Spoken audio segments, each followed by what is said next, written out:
Good morning everyone, कैसे हैं आप सब। आइए, हम लोगों ने पिछला लेक्चर में प्लांट किंगडम का हमने अलगी अच्छी तरीके से पढ़ लिया था। आज हम लोग डिस्कस करने जा रहे हैं, अलगी का क्लासेस में हमने पढ़ लिया था, आज हम लोग डिस्कस करने जा रहे हैं ब्रायोफाइट्स के बारे में। तो आइए आज हम पहले बिना लेट किए हम स्टार्ट करते हैं। क्या स्टार्ट करेंगे? ब्रायोफाइट्स। क्या स्टार्ट करेंगे मेरे बच्चों? ब्रायोफाइट्स।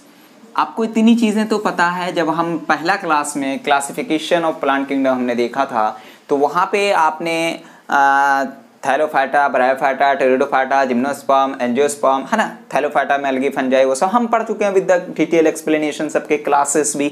तो आज हम ब्रायोफाइट के बारे में पढ़ेंगे। तो ब्रायोफाइट के बारे में पहला पॉइंट, जो दूसरा पॉइंट है, पहला और दूसरा दोनों के दोनों वेरी वेरी इंपॉर्टेंट है। एक तो ये है कि बेटा ये नॉन वैस्कुलर प्लांट है, ये नॉन वैस्कुलर प्लांट है। दूसरा ये कि they have embryophytic stage, they have embryophytic stage. समझ में आती है? ये दो पॉइंट तो वेरी वेरी इंपॉर्टेंट है, बहुत ही अच्छी तरीके से याद रखना है। ब्रायोफाइट की अगर हम बात करें तो इसकी स्टडी को, ब्रायोफाइट की स्टडी को हम ब्रायोलॉजी बोलते हैं। ब्रायोलॉजी, ब्रायो मतलब ब्रायोफाइट से लॉजी मतलब स्टडी। और इनके जो फादर हैं, फादर ऑफ ब्रायोफाइट्स, वो हैं SR कश्यप, अंजना ओम कश्यप, नहीं, SR कश्यप। समझ में आई बात? अब बच्चों, ब्रायोफाइट की अगर हम बात करें तो ये शेड लविंग प्लांट है। क्या है? Shade loving plant. क्या है ये? Shade loving plant. और शेड लविंग प्लांट को एक टर्म देते हैं हम लोग, वो है शियोफाइट्स। क्या है? शियोफाइट्स। समझ में आई बात? नेक्स्ट, ब्रायोफाइट की अगर हम बात करें तो शेडी एरियाज में, मॉइस्ट एरियाज में, डैम्प और ह्यूमिड, है ना, ऐसे एरियाज में ये पाए जाते हैं। ब्रायोफाइट जो है इसको हम प्लांट किंगडम का पीके कर देते हैं। पीके है क्या? यानी प्लांट किंगडम है। जाहिर सी बात है, प्लांट किंगडम है तो तुम पीके है पूछ रहे हो, तो बात तो सही है ना। अरे पीके है क्या? हाँ, प्लांट किंगडम है। तो प्लांट किंगडम में ब्रायोफाइट को एम्फीबियंस कहा जाता है। क्या कहा जाता है? Amphibians of plant kingdom. ठीक है, ब्रायोफाइट्स को। अब एक एम्फीबियन क्यों कहा जाता है? क्योंकि रहते तो ये लैंड पर हैं, ह्यूमिड एरियाज में, लेकिन फॉर द फर्टिलाइजेशन ये डिपेंड करता है किस पर? Depends upon water. समझ में आई बात? नेक्स्ट, ब्रायोफाइट की बात करें तो भाई इसका जो स्ट्रक्चर होता है वो थैलस लाइक होता है। और ये थैलस जो है ये ग्रीन होता है, इसके पास क्लोरोफिल होता है। क्लोरोफिल होगा तो भाई सनलाइट को ट्रैप करेगा, सनलाइट ट्रैप करेगा, और सनलाइट अगर ट्रैप करेगा तो फोटोसिंथेसिस करेगा। अब फोटोसिंथेसिस करेगा तो खाना अपना बनाएगा, इसको हम ऑटोट्रॉफ भी बोल देंगे। समझ में आई बात? इतनी चीज़ें आपको यहाँ से आई समझ में। नेक्स्ट, हम ब्रायोफाइट की अगर हम बात करें, इकोनॉमिक इंपॉर्टेंस की अगर हम बात करें तो ब्रायोफाइट जो होता है वो सोर्स है किसका? सोर्स ऑफ फूड किस किस के लिए? फॉर हर्बिशियस एनिमल्स, हर्बिशियस एनिमल जो होता है, हर्बिशियस एनिमल्स, उसमें कौन कौन आ जाएंगे? बोलिए जरा। उसमें आ जाएगा आपका मैमल्स, बर्ड्स, इंसेक्ट, etc। ठीक है, जो घास, छोटे छोटे घास वास खाते हैं वो आ जाएंगे इसमें। ठीक है, छोटे छोटे प्लांट। तो हर्बिशियस एनिमल्स, समझे कौन? मैमल्स, बर्ड्स, इंसेक्ट, ये सब आ जाएगा इसके लिए फूड। ये ब्रायोफाइट जो है, ब्रायोफाइट में इसमें पीट प्रोवाइड होता है। पीट जानते हैं ना पीट के बारे में? वो कहाँ से प्रोवाइड होता है? स्फैगनम से। और ये स्फैगनम जो है पीट पर, और ये यूज जो होता है एज अ फ्यूल यूज होता है, एज अ फ्यूल। सारी चीज़ें मैं पढ़ा रहा हूँ, फिर उसके बाद आपको मैं नोट्स दूंगा इस पे छाप करके, जिसको आप नोट डाउन करेंगे। एज अ फ्यूल यूज, ये स्फेगनम जो है ये यूज होता है transshipment of living organisms, transshipment of living materials. क्यों? क्योंकि इसके पास वाटर होल्डिंग कैपेसिटी होती है, क्योंकि इसके पास वाटर होल्डिंग कैपेसिटी होती है, इसीलिए इसको हम यूज करते हैं transshipment of living materials, because इसके पास वाटर होल्डिंग कैपेसिटी। किसके पास? स्फेगनम के पास। समझ में आई बात? इतनी चीजें। फिर उसके बाद अगर मैं ब्रायोफाइट की अगर मैं बात करूं तो ब्रायोफाइट जो होते हैं उसके दो मेंबर्स हैं। उसके क्या हैं? दो मेंबर्स हैं। एक है इसमें से आ जाएंगे, पहला वो है लिवरवुड, लिवरवुड, और दूसरा आ जाएगा मॉसेस। अगर मैं लिवरवुड की बात करूं, मैं थोड़ा सा इसको पहले मिटाता हूं, ठीक है। फिर उसके बाद अगर मैं लिवरवुड की बात करूं,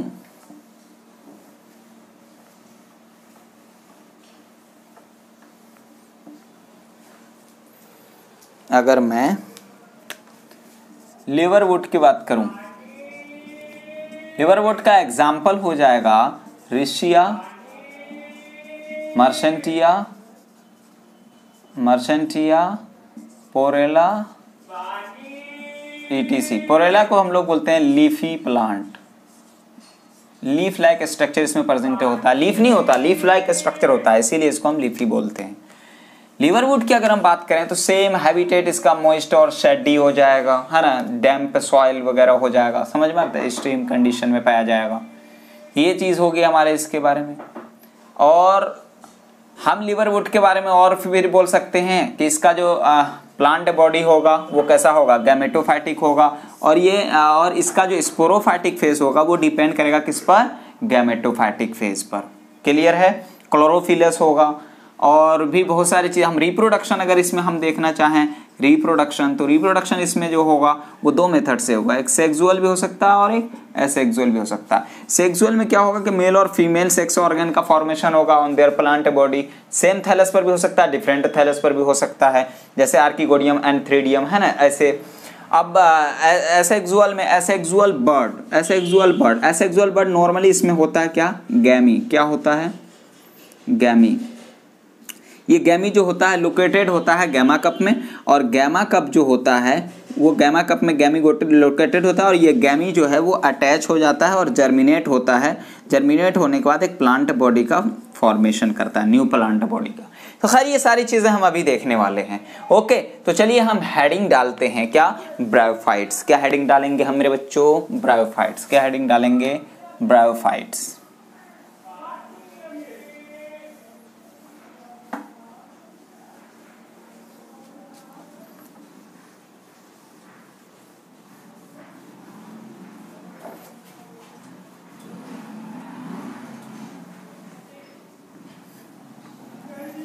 आइए, हमारा हेडिंग क्या हो जाएगा?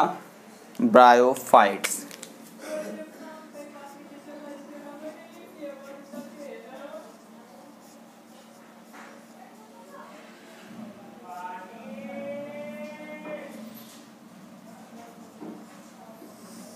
ब्रायोफाइट्स की स्टडी को हम क्या बोलते हैं? ब्रायोलॉजी। आइए सब चीज पहले मैं मेंशन करता हूं। ओके,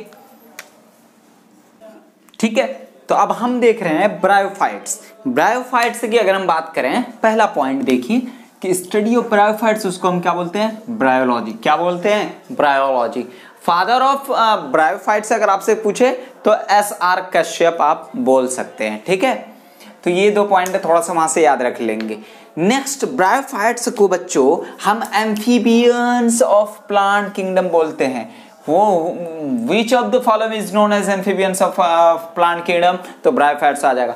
एम्फीबियंस क्यों बोलते हैं? क्योंकि ये रहते हो तो लैंड पर हैं, समझ में आए बात। लेकिन फॉर द फर्टिलाइजेशन ये डिपेंड करता है किस पर? वाटर पर। वाटर भी चाहिए, तो इसीलिए इसको हम क्या बोलते हैं? Amphibians of plant kingdom. समझ में आए बात। Habitat very very important, grown on moist shaded areas, damp, humid, समझ में आया बात। इसीलिए शेडेड एरियाज में पाए जाते हैं, इसलिए इसको शेड लविंग प्लांट भी बोलते हैं। क्या बोलते हैं? Shade loving plant. और शेड लविंग प्लांट को टर्म में हम लोग बोलते हैं शियोफाइट्स। क्या बोलते हैं? क्या बोलते हैं? शियोफाइट्स। शियोफाइट्स अगर कोई बोले तो यूं समझिएगा shade loving plant, they are sciophytes. इतनी चीजें क्लियर हैं। नेक्स्ट प्लांट बॉडी की अगर हम बात करें, याद कीजिए वही चीजें पिछला क्लास जब मैं आपको पढ़ाया था स्टार्टिंग वाला, तो उसमें जब मैंने प्लांट किंगडम के क्लासिफिकेशन किया था तो उस वक्त मैंने बताया था कि टेरिडोफाइटा और एंजियोस्पर्म, जिम्नोस्पर्म ये तो वेस्कुलर प्लांट है, लेकिन ब्रायोफाइटा, टेरिडोफाइटा, जिम्नोस्पर्म, एंजियोस्पर्म में ये क्या है? बोलिए जरा। ये सॉरी वेस्कुलर प्लांट है, लेकिन ब्रायोफाइटा, टेरिडोफाइटा, जिम्नोस्पर्म, एंजियोस्पर्म में ये क्या है? एम्ब्रियोफाइटिक स्टेज में पाए जाते हैं। तो खैर एम्ब्रियोफाइटिक स्टेज अभी हम देखेंगे, तो वो चीज याद रखिएगा। इसका जो थैलस लाइक स्ट्रक्चर है, हाँ मैं ये बोल सकता हूं कि थोड़ा सा वेल डिफरेंशिएटेड है, वेल डिफरेंशिएटेड है, सेटेड है किसके मुकाबले? More than अलगी। अलगी के बॉडी से ब्रायोफाइटा का बॉडी थोड़ा सा वेल डिफरेंशिएटेड होता है, थोड़ा सा। यानी मान लीजिए ना, थैलोफाइटा में अलगी फंजाई, थैलोफाइटा से थोड़ा सा डिफरेंशिएटेड ब्रायोफाइटा, उसके बाद टेरिडोफाइटा, उसके बाद जिम्नोस्पर्म, उसके बाद एंजियोस्पर्म। समझ में आई बात। नेक्स्ट कि plant body thallus like structure and a prostrate and erect attached to the substratum with the help of rhizoid। जैसे मान लीजिए प्लांट बॉडी है, ये प्लांट बॉडी है, तो ये राइजॉइड्स के थ्रू किससे? सबस्ट्रेटम से अटैच्ड है। ठीक है, तो किससे है? सबस्ट्रेटम से, राइजॉइड के थ्रू सबस्ट्रेटम से अटैच्ड है। तो plant body is gametophytic, very very important. ये जो प्लांट बॉडी होते हैं इसके कैसे होते हैं? गैमेटोफाइटिक होते हैं। इसीलिए हम इसमें यूं बोल सकते हैं कि डोमिनेंट फेज कौन सा हो जाएगा? है स्पोरोफाइटिक या गैमेटोफाइटिक? तो गैमेटोफाइटिक। समझ में आया? तो plant body is gametophytic. Next plant body is chlorophyllous. If they have chlorophyll, तो they can synthesize on food, known as this process is photosynthesis। हम लोग जानते हैं फोटोसिंथेसिस करता है जिसके पास भी क्लोरोफिल होगा, सनलाइट को ट्रैप करेगा in the presence of chlorophyll with the help of carbon dioxide and water, और वो ग्लूकोज अपना खाना खुद बना लेगा। Clear? And plant body is non vascular. किसके? ब्रायोफाइट के जो प्लांट बॉडी है वो कैसे होते हैं? नॉन वेस्कुलर होते हैं। मतलब फ्लोएम और जाइलम की अगर हम बात करें तो इसमें कैसे होते हैं? नहीं होते, फ्लोएम और जाइलम नहीं होते हैं। Clear? Next plant body produce sex organ. Plant body जो है वो सेक्स ऑर्गन प्रोड्यूस करता है, और ये sex organ multicellular plus jacketed होता है। मल्टीसेलुलर प्लस जैकेटेड होता है। कौन हो जाएगा? Male sex organ, female sex organ, antheridium और आर्किगोनियम। एंथ्रीडियम क्या? स्पर्म और एंथ्रेजोइड से प्रोड्यूस करेगा, और आर्किगोनियम क्या? एग होगा। Archegonium is responsible for the production of egg. समझ में आई बात? नेक्स्ट हम देखें, वो वही चीजें हमने अभी यहाँ पे क्लियर कर ली है। नेक्स्ट फॉर द फर्टिलाइजेशन, इस ब्रायोफाइट्स के प्लांट को, जैसे लिवरवुड और मॉसेस इसके मेन दो मेंबर्स आ जाते हैं। ब्रायोफाइट्स के प्लांट्स को फर्टिलाइजेशन करने के लिए अभी मैंने बताया कि वाटर की जरूरत पड़ती है, तो for fertilization need water. Clear? And they have chemotactic movement of sperm, यानी स्पर्म अट्रैक्टेंट केमिकल। वो कौन कौन हो जाएगा? कीमोटैक्टिक मूवमेंट का मतलब होता है स्पर्म के लिए कुछ केमिकल्स रिस्पॉन्सिबल होते हैं स्पर्म के मूवमेंट के लिए, तो उसे हम बोलते हैं स्पर्म अट्रैक्टेंट केमिकल। वो हो जाएगा potassium salt in case of liverwort, और शुगर हो जाएगा किसमें? In case of mosses plant. Clear है? वेरी वेरी इंपॉर्टेंट, सबके सब रट्टाफिकेशन है, सबको रटने हैं। समझ में आई बात? प्लांट किंगडम में मोस्ट ऑफ द पार्ट हमारे ऐसे होते हैं जो लिख लिख करके हमें रटने पड़ते हैं और बार बार रिवीजन करने पड़ते हैं, क्योंकि ये चीजें हमारी डेली लाइफ की यूज की नहीं होती है, तो इसीलिए हमें बहुत अच्छी तरीके से इसको याद करना पड़ता है। अब नेक्स्ट स्पोरोफाइटिक फेज जो होता है, sporophytic phase in bryophytic plant depends upon gametophytic phase. Gameto यानी हैप्लॉइड वाला phytic. So sporophytes is called sporangium. अच्छा, अब इसको यूं समझिए, थोड़ा सा मैं यहाँ पे और अच्छे से अगर समझाने की कोशिश करूं, मैंने कहाँ रख दिया है, हाँ, थोड़ा सा अगर मैंने समझाने की कोशिश करूं तो वो यूं देखिएगा जरा कि जैसे ये ज़ायगोट है, तो इस ज़ायगोट में होना क्या था, क्योंकि इसको स्पोर्स का फॉर्मेशन करना था, तो इस ज़ायगोट में क्या होता है, डिफरेंशिएशन। क्या होता है इसमें, डिफरेंशिएशन। इस डिफरेंशिएशन होने की वजह से, डिफरेंशिएशन बोल दो या फिर माइटोसिस बोल दो, माइटोसिस होते ही ये एम्ब्रियोनिक स्टेज में आ जाएगा। किसमें, इसमें एक एम्ब्रियो का फॉर्मेशन होगा। समझ में आई बात, जैसे आप यूँ देख सकते हैं, ठीक है। फिर उसके बाद एक डेवलप करता जाएगा और एक स्टेज में आ जाएगा जिसको हम बोलेंगे sporophytic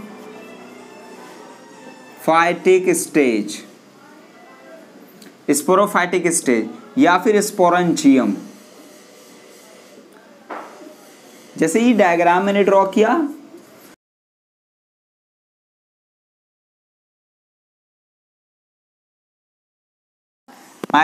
SMC spore mother cells present हैं। अब फिर इसमें क्या होगा, इसमें अब होगा मियोसिस। इसमें अब क्या होगा, मियोसिस। मियोसिस होने के बाद अब इसमें स्पोर्स का फॉर्मेशन होगा। अब इसमें क्या होगा, स्पोर्स का फॉर्मेशन होगा। अब ये स्पोर्स क्या करेगा, बोलिए जरा, जनरेट होगा, और जनरेट होकर प्लांट बॉडी क्या था, गैमेटोफाइटिक, तो चला जाएगा प्लांट बॉडी में, प्लांट बॉडी का फॉर्मेशन कर ले। तो क्या बताया हमने कि आर्किगोनियम में जो 1% है वहां पे क्या आया, स्पर्म में आने के बाद फर्टिलाइजेशन हुआ। ये सब कहाँ होगा, वाटर में, और ज़ायगोट का फॉर्मेशन हुआ। ज़ायगोट डिफरेंशिएशन किया और माइटोसिस किया, डिफरेंशिएशन बोलिए माइटोसिस। फिर वो एम्ब्रियोनिक स्टेज में गया, फिर एम्ब्रियो से फिर एक स्टेज कन्वर्ट हुआ, वो कौन सा आया, स्पोरोफाइटिक स्टेज। यानी बोल सकते हैं ज़ायगोट डायरेक्ट किसमें चला गया, स्पोरोफाइटिक स्टेज में डेवलप हो गया। अब स्पोरोफाइटिक स्टेज में मियोसिस होगा। मियोसिस किसमें होगा, इन एसएमसी, स्पोर मदर सेल में। और स्पोर मदर सेल में मियोसिस होने के बाद स्पोर्स का फॉर्मेशन होगा, स्पोर्स जर्मिनेट होगा, जनरेट होगा, और जनरेट होने के बाद प्लांट बॉडी का फॉर्मेशन कर लेगा। समझ में आई बात। तो ये था हमारा क्या, ब्रायोफाइट के बारे में, है ना, थोड़ा सा हमने देखा। तो अब हम देखेंगे इकोनॉमिक इंपॉर्टेंस ऑफ ब्रायोफाइट्स। तो इतनी चीजें आपको समझ में आई। क्या क्या मैंने बोल दिया, कुछ नहीं, ब्रायोफाइट्स के बारे में 2 पॉइंट वहां पे देखा। फिर हमने यहाँ पे एम्फीबियंस और प्लांट किंगडम के बारे में हमने देखा, हैबिटेट इसका देखा। फिर उसका प्लांट बॉडी इसका कैसा होता है, थैलस लाइक होता है ना, गैमेटोफाइटिक होता है, और क्लोरोफिलस होता है, वो चीज हमने यहाँ पे देख लिया। सेक्स ऑर्गन प्रोड्यूस करेगा, मेल क्या होगा, एंथेरिडियम, और फीमेल क्या होगा, आर्किगोनियम, एंथ्रेजोइड्स, ये सब हमने चीज यहाँ पर देख ली है। चलिए, प्लांट बॉडी, ठीक है। अब हम देख रहे हैं इकोनॉमिक इंपॉर्टेंस ऑफ ब्रायोफाइट्स, फिर हम लिवरवुड्स भी अभी देख लेंगे। इकोनॉमिक इंपॉर्टेंस ऑफ ब्रायोफाइट में हम पहला देखते हैं, provide food for herbaceous mammals, insect, birds, जितने भी खाते हैं छोटे छोटे प्लांट्स को, वो सब इसमें आ जाएंगे। पीट provided by sphagnum. Sphagnum is used as fuel. Very very important. Sphagnum is used as fuel. और स्फैगनम को जो लिविंग मटेरियल होती है एक जगह से दूसरी जगह ट्रांसशिपमेंट के लिए, उसमें भी इसको यूज करते हैं क्योंकि इसके पास वाटर होल्डिंग कैपेसिटी होती है। तो इसीलिए आप याद रखिए, sphagnum also used in packing materials, transshipment and in transshipment of living materials because they have water holding capacity. समझ में आई। नेक्स्ट इस प्रिवेंट सॉइल इरेजन। सॉइल इरेजन मतलब सॉइल कट कट के बह जाना, टूट जाना, है ना, सॉइल जो भाग जाता है एक जगह से, तो उससे ये रोकता है, ठीक है, क्योंकि ये बहुत ज्यादा वहां पर प्रेजेंट होता है।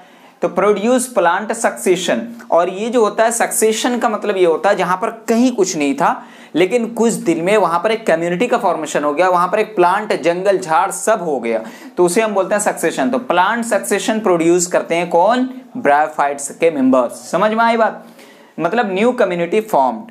इतनी चीजें इकोनॉमिक इंपॉर्टेंस में याद रखिएगा। फूड सोर्स है ये, है ना, हर्बिशियस एनिमल्स के लिए। स्फैगनम जो कि पीट प्रोवाइड होता है स्फैगनम से, sphagnum as a fuel use होता है, और इसको transhipment of living materials from one place to another place इसको यूज किया जाता है because they have water holding capacity. Next आप हम देखते हैं लिवरवुड। क्या देखते हैं, लिवरवुड। लिवरवुड इसके दो ही मेंबर है, हम पढ़ेंगे कि लिवरवुड और एक मॉसेस। तो आज हम लिवरवुड देख लेते हैं और नेक्स्ट हम लोग शायद नेक्स्ट क्लास में देखेंगे मॉसेस को। लिवरवुड की अगर हम बात करें, किसकी, लिवरवुड की, किसकी बात करें, लिवरवुड की, तो इसके एग्जाम्पल आ जाएंगे रेसिया और मर्चेंटिया और पोरेला। पोरेला के पास छोटा लीफ लाइक स्ट्रक्चर होता है, इसीलिए इसको हम लोग लीफी बोलते हैं। तो आपको यूं बोल सकते हैं कि लिवरवुड के एग्जाम्पल बताओ जो लीफी कहलाता है, तो आप पोरेला थोड़ा सा याद रखेंगे। नेक्स्ट हैबिटेट की अगर हम बात करें, याद कीजिए अभी अभी हम हैबिटेट के बारे में पढ़े है ना, ओवरऑल जब हम ब्रायोफाइट के बारे में पढ़ा तो उसके हैबिटेट के बारे में पढ़े। तो habitat moist shady habitat and such as stream and marshy ground, है ना, डैम्प सॉइल्स, ऐसे ऐसी जगह में पाए जाते हैं। अभी मैंने बोला था शियोफाइट से शेड लॉबिंग प्लांट हैं ये। प्लांट बॉडी की बात करें तो गैमेटोफाइटिक होते हैं, डॉर्सी वेंट्रल होते हैं। डॉर्सली वेंट्रल का मतलब ये हुआ कि पीछे से देखने में अलग दिखता है और बाहर से आगे से देखने में अलग दिखता है, तो वो शायद मैंने लिख दिया यहाँ पे, ये देखिए, two surface differ from each other in appearance. समझ में आई बात। नेक्स्ट प्लांट बॉडी की अगर हम बात करें तो क्लोरोफिलस होता है। तो in the presence of chlorophyll, जाहिर सी बात है ये फोटोसिंथेसिस करेगा, तो ये कैसे होंगे बोलिए जरा, ऑटोट्रॉफ भी होंगे। कैसे होंगे? ऑटोट्रॉफिक भी होंगे, ठीक है, mode of nutrition. Next closely attached to the substratum with the help of rhizome and sporophytes to and depends on upon gametophyte, for example mineral and food. Mineral food for water, mineral food, mineral और food के लिए gametophyte पर depend होता है sporophytic phase. समझ में आई बात। ये तो हमारे इसके बारे में था, लिवरवुड के बारे में। लिवरवुड में रिप्रोडक्शन कैसा होता है, एक तो सेक्सुअल होगा, मतलब मेल और female reproductive system, reproductive organ produce होगा, sex organ, male and female sex organ produced on same और डिफरेंट थैलाई। समझ में आई बात। कैसे? यहां पर देखिए, जैसे नॉर्मली अगर मैं बात करूं,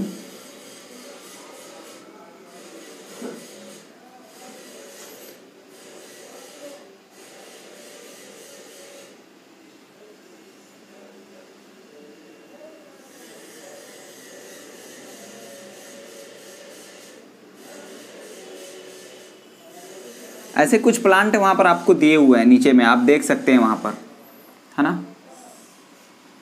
तो यहाँ पर आप ये राइजोइड्स आप देखेंगे जिससे सबस्ट्रेटम से अटैच्ड होगा। यही क्या है हमारा आर्किगोनियम। क्या है ये हमारा आर्किगोनियम। आर्किगोनियम का एक प्रोड्यूस करेंगे, है ना। सेम दूसरे प्लांट में आ जाइए, ये हमारे मर्चेंटिया में हमें ऐसे देखने को मिलता है। तो एक स्ट्रक्चर इस पर आर्किगोनियम है, दूसरे प्लांट पर क्या प्रेजेंट होगा, एंथ्रीडियम, है ना, एंथ्रिजॉइड्स जो स्पर्म प्रोड्यूस करेगा। तो वही चीज है, मेल और female sex organ produced on same और different thalli. Clear. Next sexual reproduction की बात करें तो बाय फ्रेगमेंटेशन ऑफ थैलस, क्योंकि थैलस लाइक स्ट्रक्चर है, अभी मैं पढ़ चुका हूं, आप भी पढ़ चुके हैं। और जो एसेक्सुअल में by asexual buds which is commonly हम लोग गैमा बोलते हैं। कौन क्या बोलते हैं? गैमी। तो गैमी जो एसेक्सुअल बर्ड है वो लोकेटेड होता है कहाँ? गैमा कप में। कहाँ होता है? Gemma cup. ये क्या है? गैमा कप है। तो गैमा कप में लोकेटेड होता है। अब ये अटैच्ड होता है, get attached and germinate to form new individual. Attached हुआ और जर्मिनेट हुआ और नए इंडिविजुअल का फॉर्मेशन हुआ। अटैच्ड होकर के देखिए ना, गैमी फॉर्म में आ गया, है ना। अब ये गैमी जो क्या होगा, जर्मिनेट होगा और एक प्लांट बॉडी का फॉर्मेशन कर लेगा। ये डायग्राम आपके एनसीईआरटी में दिए हुए हैं, थोड़ा सा उसको एक बार देख लेंगे तो और अच्छा रहेगा। ठीक है, तो क्या पढ़ लिया हमने लिवरवुड के बारे में भाई, इसके हैबिटेट के बारे में पढ़ लिया, प्लांट बॉडी इसका 2-3 कैरेक्टर हमने पढ़ लिया, फिर रिप्रोडक्शन पढ़ लिया, इसमें और कुछ है ही नहीं। ठीक है, इकोनॉमिक इंपॉर्टेंस ऑफ ब्रायोफाइट्स में हमने ये चीजें देख ली, 2-3 इंपॉर्टेंट चीजें, तो इसको आप थोड़ा सा एक बार एनसीईआरटी से भी रीड कर लेंगे तो मजा आ जाएगा। ठीक है, तो आज हम लोग यहीं तक रखते हैं, हम लोग फिर मिलेंगे अगले लेक्चर में, है ना। थोड़ा सा मॉसेस हमारा बचा हुआ, उसका बाद हम टेरिडोफाइट स्टार्ट करेंगे, फिर मिलेंगे हम लोग अगले क्लास में। Okay, bye.